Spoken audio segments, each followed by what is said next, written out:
사회복지사 상담을 하다 보면 학생분들이 가장 궁금해하시는 한 가지, 그래서 현실적으로 사회복지사 따면 어디 취업할 수 있나요? 입니다. 사회복지사 자격증을 취득했을 때 취업할 수 있는 분야가 워낙 다양하다 보니까 구체적으로 어떤 일을 하는지, 분야별로 어떤 기관들이 있는지, 급여는 대략 어떤지 궁금해하시는 분들을 위해서 오늘 저 연미쌤이 사회복지사 취업기관에 대해서 설명드려볼게요. 영상 말미에는 채용 중인 기관을 찾는 구직 사이트까지 알려드릴 거니까 영상 끝까지 시청해주시고요. 사회복지사를 취득 중이시거나 따볼까 고민 중이신 분들에게 큰 도움이 되길 바라며 영상 시작해볼게요. 학자배기. 우선 사회복지사가 하는 일에 대해서 좀 알아볼까요? 많은 분들이 사회복지사로서 취업을 하면 단순 노동이나 돌봄 업무 위주로만 일을 한다고 생각하시는데요. 꼭 그렇지만은 않습니다. 사회복지사가 하는 일을 설명하기 쉽게 크게 두 가지로 나눠보자면 바로 돌봄 업무와 행정 업무로 나눌 수 있을 것 같아요. 사회복지사의 주요 업무 중 하나는 바로 도움이 필요한 사람들에게 직접적인 지원을 제공하는 돌봄 업무일 텐데요. 고령자, 장애인, 아동 등 다양한 대상이 포함이 될 거고,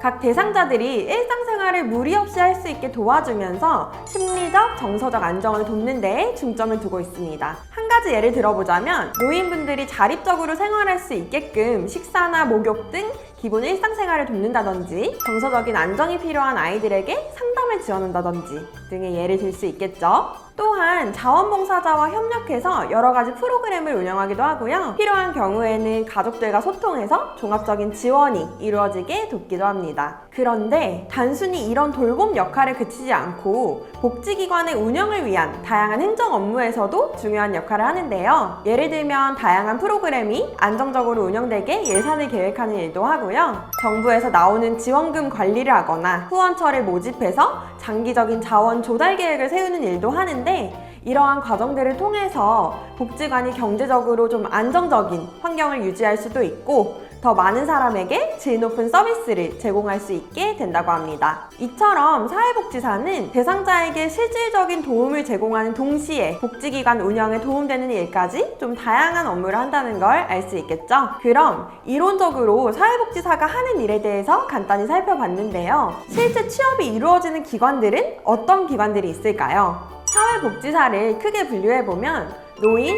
장애인, 아동, 청소년, 여성, 가족 분야 정도로 나눌 수 있어요. 오늘 영상에서는 크게 노인, 아동, 장애인 분야에서 어떤 취업기관들이 있는지, 어떤 업무들을 하는지 좀 더 자세히 살펴볼게요. 요즘 수요가 많은 노인 관련 기관들부터 알아볼게요. 노인복지시설은 크게 노인 주거복지시설, 노인 의료복지시설, 노인 여가복지시설, 재가노인복지시설 정도로 나눌 수 있는데요. 어떤 기관들이 구체적으로 있는지 말씀드리자면, 노인 주거복지시설로는 무료나 저렴한 비용으로 입소할 수 있는 양로시설이나 소득에 따라 정부에서 분양이나 임대를 통해 관리하는 실비 노인복지주택 등이 있고요. 노인 의료복지시설로는 말 그대로 의료를 행할 수 있는 노인 전문병원이나 치매, 중풍 등 중증 질환의 노인들이 입소할 수 있는 노인 전문 요양시설 등이 있습니다. 노인 여가복지시설은 노인복지회관이나 경로당 등을 말하고요. 요즘 가장 인기 있는 주간보호시설, 단기보호시설 등이 재가 노인복지시설에 포함됩니다. 특히나 노인 유치원이라고도 불리는 주간보호센터에서는 이용자 관리, 회계 업무, 송영 업무, 프로그램 진행 업무 등 정말 다양한 일들을 하고요. 여러 가지 후기에 따르면 하는 일이 많아서 처음에는 업무 적응할 때 좀 힘들 수는 있지만 대부분 근무 시간에 확 바쁘고 칼퇴도 가능하다는 후기를 많이 엿볼 수 있었습니다. 다음 아동 관련 기관들을 살펴볼게요. 아동복지시설로는 보육원, 영아원과 같은 아동 양육시설과 소규모 보육시설인 그룹홈, 지역 아동센터, 자립지원시설 등이 있습니다. 보통 저소득 아동과 가정 여건이 어려운 아동, 맞벌이 가정의 아동들을 대상으로 하는 아동 관련 기관인 지역 아동센터에서 일을 하게 되면 학교가 끝나고 온 아이들의 숙제를 봐준다거나 견학, 캠프 등 새로운 프로그램을 만들어서 다양한 문화생활을 할 수 있게 도와주는 업무들을 합니다. 아동뿐 아니라 부모나 조부모 등 보호자와의 상담 업무도 많이 진행된다고 해요. 장애인 복지 관련 시설도 정말 많은데요. 대표적인 기관으로는 장애인 복지관이 있고 장애인 생활이동지원센터, 장애인 단기거주시설, 장애인 직업재활시설 등 유형별 장애인분들을 도와주는 시설들이 다양하게 있습니다. 일상생활이 어렵거나 불편한 대상자분들이 많은 분야이기 때문에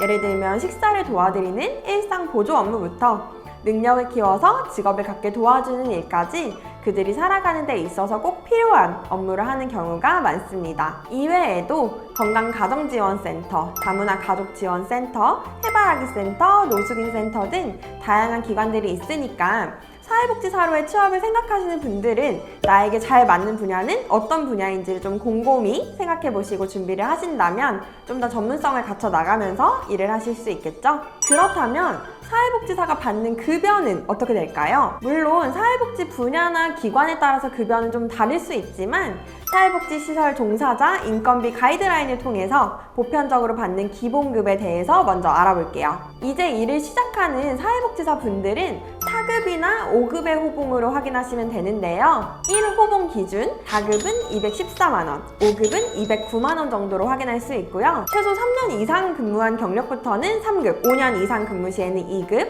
10년 이상이면 1급 이런 식으로 급수가 높아진다고 보시면 됩니다. 이렇게 받는 기본급 이외에도 각 기관 내규에 따라서 수당도 받을 수 있는데요. 수당에는 명절 휴가비, 부양 가족에 대한 가족수당, 근무시간 외 연장 근로에 따른 시간의 근무수당이 있고요. 자세한 인건비 가이드라인 파일을 받아보고 싶은 분들은 댓글로 이메일 주소를 남겨주시면 한번 보내드리도록 하겠습니다. 자, 오늘 이렇게 사회복지사가 하는 일, 취업할 수 있는 기관, 그리고 급여까지 많은 내용을 알아봤는데요. 여러분들 지역 근처에 실제로 취업을 할 수 있는 기관이 있는지, 현재 채용 중인 곳들이 있는지가 좀 중요한 포인트겠죠? 저 연미쌤이 구직 사이트 3가지를 추천드리면서 영상 맞춰보도록 할게요. 첫 번째, 사회복지사 협회, 두 번째, 복지넷, 세 번째, 더 나은 복지세상입니다. 사회복지사 협회 사이트에서는 여기 소통, 구인 게시판을 통해서 실시간으로 올라오는 구인 글들을 확인하실 수 있고요. 복지넷 또한 유형별 채용 정보를 확인하실 수 있습니다. 더 나은 복지세상 홈페이지에서는 구인 글도 볼 수 있지만